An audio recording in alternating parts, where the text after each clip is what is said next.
Hi, ഇന്ന് നമ്മൾ പഠിക്കാൻ പോകുന്നത് ഇസ്ലാമിക ചരിത്രമാണ്. അതിലെ 4-ാമത്തെ അധ്യായം, പ്രവാചക കാലഘട്ടം, മദീന. ഇസ്ലാമിക ചരിത്രത്തിലെ വളരെ നിർണായകമായ ഒരു കാലഘട്ടമാണിത്. നമുക്കൊരുമിച്ച് വളരെ എളുപ്പത്തിൽ ഇത് പഠിച്ചെടുക്കാം.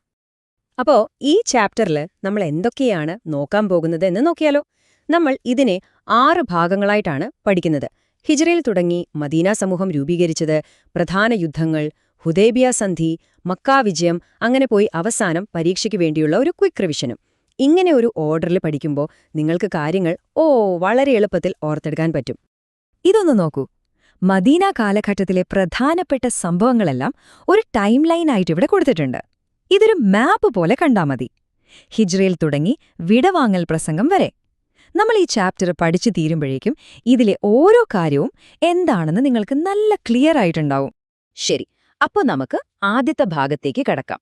ഹിജ്റ, ഒരു പുതിയ തുടക്കം. ചരിത്രത്തെ തന്നെ മാറ്റിമറിച്ചൊരു യാത്രയായിരുന്നു അത്.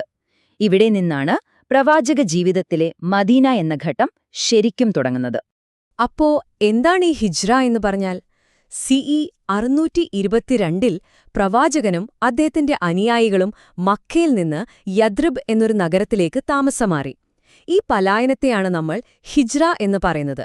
പക്ഷെ ഓർക്കണം, ഇതൊരു സാധാരണ നാടുമാറ്റമായിരുന്നില്ല.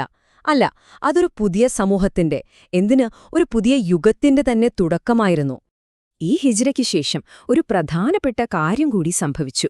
യദ്രിബ് എന്ന ആ നഗരത്തിന്റെ പേര് മാറി മദീനത്തുൻ നബി എന്നായി. എന്താ അതിന്റെ അർത്ഥം? പ്രവാചകന്റെ നഗരം. അതായത് ആ പുതിയ ഇസ്ലാമിക സമൂഹത്തിന്റെ സെന്റർ, കേന്ദ്രബിന്ദു, അതായിരുന്നു മദീന. ഓക്കെ, അപ്പോൾ നമ്മൾ 2-ാമത്തെ ഭാഗത്തേക്ക് കടക്കാണ്. മദീനയിലെത്തി. ഇനി അടുത്തതെന്താ? അവിടെ പുതിയൊരു സമൂഹം ഉണ്ടാക്കണം, അല്ലേ? അതെങ്ങനെയാണ് പ്രവാചകൻ ചെയ്തതെന്നാണ് നമ്മൾ നോക്കുന്നത്.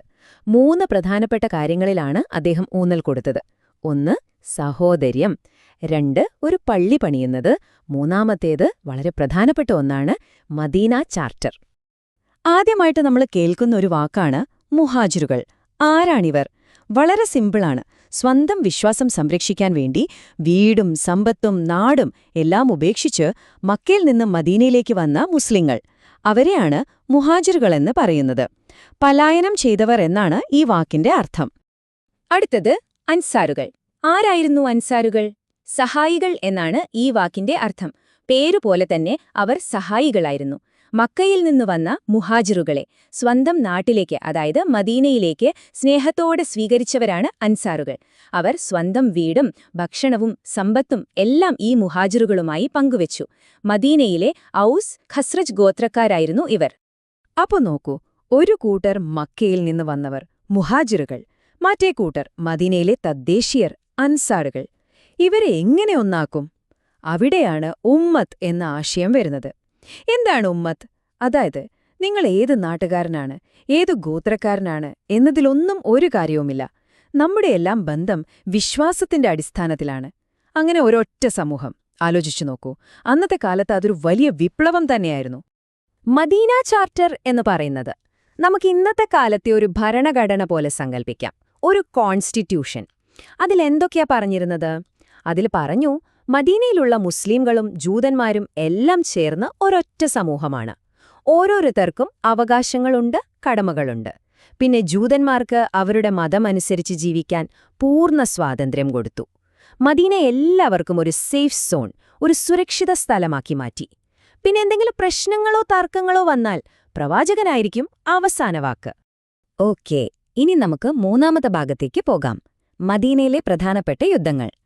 മദീനയിലെ ഒരു പുതിയ സമൂഹമുണ്ടായല്ലേ? പക്ഷേ മക്കയിലെ ഖുറൈശികൾക്ക് ഇതിഷ്ടപ്പെട്ടില്ല. അവരുടെ ശത്രുത തുടർന്നു. അതുകൊണ്ട് ഈ പുതിയ സമൂഹത്തെ, ഈ മദീനയെ സംരക്ഷിക്കാൻ വേണ്ടി മുസ്ലിംകൾക്ക് ചില യുദ്ധങ്ങൾ ചെയ്യേണ്ടി വന്നു. അത് പ്രതിരോധത്തിനു വേണ്ടിയായിരുന്നു. അതിലാദ്യത്തേതും ഏറ്റവും പ്രധാനപ്പെട്ടതുമായ യുദ്ധമായിരുന്നു ബദർ യുദ്ധം. ഇവിടെ ഈ കണക്കുകളൊന്ന് നോക്കിക്കേ. മുസ്ലിങ്ങളുടെ സൈന്യത്തിൽ ആകെ 313 പേർ മാത്രം. എന്നാൽ മറുഭാഗത്ത് ഖുറൈശികളോ ഏതാണ്ട് 1000-നടുത്ത ആളുകൾ. കണ്ടില്ലേ വ്യത്യാസം? എണ്ണത്തിൽ മുസ്ലിങ്ങൾ വളരെ വളരെ കുറവായിരുന്നു. പക്ഷേ എന്തായിരിക്കും സംഭവിച്ചിട്ടുണ്ടാവുക? ബദറിൽ മുസ്ലിമുകൾ ഒരു അത്ഭുതകരമായ വിജയം നേടി. ഈ വിജയം ആ പുതിയ സമൂഹത്തിനു കൊടുത്ത കോൺഫിഡൻസ് അത് ചെറുതൊന്നുമായിരുന്നില്ല. ഇനിയാണ് ഏറ്റവും രസകരമായ കാര്യം. യുദ്ധത്തിൽ പിടിക്കപ്പെട്ട തടവുകാരോടവർ പെരുമാറിയ രീതി. അവരിൽ അക്ഷരാഭ്യാസമുള്ളവരോട് പറഞ്ഞു, നിങ്ങൾക്ക് മോചനം വേണമെങ്കിൽ എഴുത്തും വായനയും അറിയാത്ത 10 കുട്ടികളെ അത് പഠിപ്പിച്ചാൽ മതി. അതായിരുന്നു മോചനദ്രവ്യം. ബദറിലെ ആ തോൽവി ഖുറേശികൾക്ക് സഹിക്കാൻ പറ്റിയില്ല. അവർ പ്രതികാരം ചെയ്യാൻ തീരുമാനിച്ചു. അങ്ങനെയാണ് അടുത്ത യുദ്ധം നടക്കുന്നത്, ഉഹ്ദ് യുദ്ധം. ഇവിടെ നോക്കൂ, എണ്ണത്തിൽ വലിയ വ്യത്യാസമുണ്ട്. മുസ്ലിങ്ങൾ ഏകദേശം 700 പേർ, പക്ഷെ ഖുറേശികളുടെ സൈന്യത്തിൽ 3000 പേരുണ്ടായിരുന്നു, അതും നല്ല ആയുധങ്ങളൊക്കെയുള്ള സൈന്യം. ഉഹുദ് യുദ്ധത്തിന്റെ തുടക്കത്തിൽ മുസ്ലിങ്ങൾക്കായിരുന്നു ജയം. പക്ഷേ ഒരു തെറ്റുപറ്റി. ഒരു പ്രധാനപ്പെട്ട കുന്നിന്റെ മുകളിൽ പ്രവാചകൻ കുറച്ച് അമ്പേത്തുകാരെ കാവൽ നിർത്തിയിരുന്നു, എന്ത് സംഭവിച്ചാലും അവിടെനിന്ന് മാറരുതെന്ന് പറഞ്ഞ്. പക്ഷേ യുദ്ധം ജയിച്ചുവെന്ന് തെറ്റിദ്ധരിച്ച് അവർ ആ സ്ഥലം വിട്ട് താഴേക്ക് പോയി. ഇതായിരുന്നു ശത്രുക്കൾ കാത്തിരുന്ന അവസരം. അവർ പിന്നിലൂടെ വന്ന് മുസ്ലിങ്ങളെ ആക്രമിച്ചു. ഇതൊരു വലിയ പാഠമായിരുന്നു. എപ്പോഴും നേതൃത്വത്തെ അനുസരിക്കണം, അച്ചടക്കം പാലിക്കണം എന്ന വലിയൊരു പാഠം. അടുത്തത് ഒരു പ്രധാനപ്പെട്ട യുദ്ധമാണ്, ഖന്ദഖ് യുദ്ധം. ഇതിന് കിടങ്ങുയുദ്ധം എന്നും ഒരു പേരുണ്ട്. എന്താ കാരണം? സൽമാനുൽ ഫാരിസി എന്നൊരു അനുചരന്റെ ഉപദേശപ്രകാരം മുസ്ലിങ്ങൾ മദീന പട്ടണത്തിനു ചുറ്റും വലിയ ഒരു കിടങ്ങ് അഥവാ ട്രെഞ്ച് കുഴിച്ചു. 10,000-ഓളം വരുന്ന ഒരു വലിയ ശത്രുസൈന്യം വന്നിട്ടും ഈ കിടങ്ങു കാരണം അവർക്ക് നഗരത്തിലേക്ക് കടക്കാൻ കഴിഞ്ഞില്ല. അവസാനം മടുത്ത് അവർ തിരിച്ചുപോയി. ഇതൊരു ബുദ്ധിപരമായ പ്രതിരോധ വിജയമായിരുന്നു. ശരി, ഇനി നമ്മൾ 4ാമത്തെ ഭാഗത്തേക്ക് കടക്കുകയാണ്, ഹുദൈബിയ സന്ധി. ശ്രദ്ധിക്കണം, ഇതൊരു യുദ്ധമല്ല, ഇതൊരു സന്ധിയാണ്, ഒരു ട്രീറ്റി. ശരിക്കും പറഞ്ഞാൽ ഒരു യുദ്ധത്തേക്കാൾ വലിയ വിജയമായിരുന്നു സമാധാനത്തിലൂടെ നേടിയ ഈ ഉടമ്പടി. ഈ ഹുദൈബിയ സന്ധിയിലെ വ്യവസ്ഥകൾ കേട്ടാൽ ആദ്യം തോന്നും ഇത് മുസ്ലിങ്ങൾക്ക് ഒരു തോൽവിയാണെന്ന്. പക്ഷെ സൂക്ഷിച്ചു നോക്കിയാൽ കാണാം, അതൊരു വലിയ വിജയമായിരുന്നു. എന്തുകൊണ്ട്? 1, 10 വർഷത്തേക്ക് യുദ്ധമുണ്ടാവില്ലാന്ന് ഉറപ്പായി, സമാധാനം കിട്ടി. ഈ സമയത്ത് ആളുകൾക്ക് പരസ്പരം സംസാരിക്കാനും ഇടപഴകാനും സമയം കിട്ടി. ഇസ്ലാമിനെക്കുറിച്ച് കൂടുതൽ പേർ മനസ്സിലാക്കി. അങ്ങനെ ഒരുപാട് പേർ ഇസ്ലാമിലേക്ക് വന്നു. ഖാലിദ് ഇബ്നു വലീദിനെ പോലുള്ള വലിയ യോദ്ധാക്കൾ പോലും ഇസ്ലാം സ്വീകരിച്ചത് ഈ സമാധാനകാലത്താണ്. അപ്പൊ നമ്മള് 5ാമത്തെ ഭാഗത്തേക്കെത്തി, മക്ക വിജയം. ആ 10 വർഷത്തെ സമാധാന കരാർ ഓർമ്മയില്ലേ? ആ ഹുദൈബിയ സന്ധി ഖുറൈശികൾ ലംഘിച്ചു. അതോടുകൂടിയാണ് ചരിത്രത്തിലെ ഏറ്റവും പ്രധാനപ്പെട്ട സംഭവങ്ങളിലൊന്നായ മക്ക വിജയത്തിന് വഴി തുറന്നത്. CE 630-ൽ പ്രവാചകനും 10,000 അനുയായികളും മക്കയിലേക്ക് മാർച്ച് ചെയ്യുകയാണ്. പക്ഷെ ഒരു യുദ്ധം നടന്നില്ല. ഒരൊറ്റ തുള്ളി രക്തം പോലും വീണില്ല. ഒരു എതിർപ്പും ഉണ്ടായില്ല. അതുകൊണ്ടാണ് ഇതിനെ രക്തരഹിത വിപ്ലവം എന്ന് ചരിത്രകാരന്മാർ പറയുന്നത്. മക്കയിൽ പ്രവേശിച്ച പ്രവാചകൻ വർഷങ്ങളോളം തന്നെ ദ്രോഹിച്ചവരോട് പോലും ക്ഷമിച്ചു. എല്ലാവർക്കും പൊതുമാപ്പ് നൽകി. എന്നിട്ട് കാബയെ വിഗ്രഹങ്ങളിൽ നിന്ന് ശുദ്ധീകരിച്ചു. പ്രവാചകന്റെ ജീവിതത്തിലെ അവസാനകാലം. അദ്ദേഹം തന്റെ അവസാനത്തെ ഹജ്ജ് നിർവഹിക്കുകയാണ്. അവിടെ വെച്ച് നടത്തിയ ആ വിടവാങ്ങൽ പ്രസംഗത്തിലെ വളരെ പ്രധാനപ്പെട്ടൊരു വാചകമാണിത്. ഒരു അറബിക്ക് അനറബിയേക്കാൾ ഒരു പ്രത്യേകതയുമില്ല. ഒരു വെളുത്തവന് ഒരു കറുത്തവനേക്കാളും ഒരു മേന്മയുമില്ല. ഭക്തിയും നല്ല പ്രവൃത്തികളുമാണ് ഒരാളെ മറ്റൊരാളേക്കാൾ മികച്ചവനാക്കുന്നത്.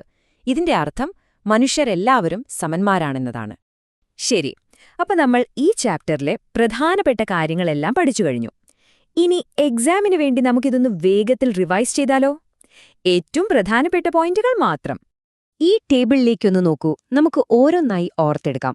വളരെ പതുക്കെ പോകാം. ആദ്യം ഹിജ്റ, വർഷം 622. പ്രാധാന്യം ഇസ്ലാമിക് കാലണ്ടർ തുടങ്ങി മദീന സമൂഹം രൂപപ്പെട്ടു. അടുത്തത് ബദർ യുദ്ധം, വർഷം 624. എന്തായിരുന്നു പ്രാധാന്യം? ആദ്യത്തെ പ്രധാന വിജയം, ഒരു ടേണിംഗ് പോയിന്റ്. പിന്നെ ഉഹുദ് യുദ്ധം, വർഷം 625. അതിൽ നിന്ന് എന്ത് പാഠമാണ് പഠിച്ചത്? അച്ചടക്കത്തിന്റെ പാഠം. അടുത്തത് ഹുദൈബിയ സന്ധി, വർഷം 628. അതൊരു യുദ്ധമായിരുന്നില്ല, സമാധാനത്തിലൂടെ നേടിയ വിജയമായിരുന്നു. അവസാനമായി മക്ക യുദ്ധം, വർഷം 630. പ്രവാചകന്റെ ദൗത്യം സമാധാനപരമായി പൂർത്തിയായി. ഈ സംഭവങ്ങളും വർഷങ്ങളും അതിന്റെ പ്രാധാന്യവും നിർബന്ധമായും ഓർത്തുവെക്കണം കേട്ടോ. അപ്പോ മദീനയിലെ ഈ സംഭവങ്ങളെല്ലാം നമ്മളിപ്പോ പഠിച്ചു അല്ലേ? ഇതെല്ലാം കേട്ടപ്പോൾ നിങ്ങൾക്ക് തോന്നുന്നില്ലേ പ്രവാചകനൊരു മതനേതാവ് മാത്രമായിരുന്നില്ല, മറിച്ച് അതിഗംഭീരനായൊരു ഭരണാധികാരി, ഒരു സാമൂഹിക പരിഷ്കർത്താവ് ഒക്കെ ആയിരുന്നു എന്ന്? ഈ ഒരു ചിന്ത മനസ്സിൽ വെച്ചുകൊണ്ട് ഈ അധ്യായം ഒന്നുകൂടി വായിച്ചു നോക്കുക. സമയം കിട്ടുമ്പോൾ ഈ വിവരണം ഒന്നുകൂടി കേൾക്കുക. ടെക്സ്റ്റ് ബുക്കിലെ ചോദ്യങ്ങൾ ചെയ്തു പഠിക്കുക. പേടിക്കേണ്ട ഒരു കാര്യവുമില്ല. നിങ്ങൾക്ക് തീർച്ചയായും പരീക്ഷയിൽ നന്നായി സ്കോർ ചെയ്യാൻ സാധിക്കും. എന്റെ എല്ലാവിധ ആശംസകളും.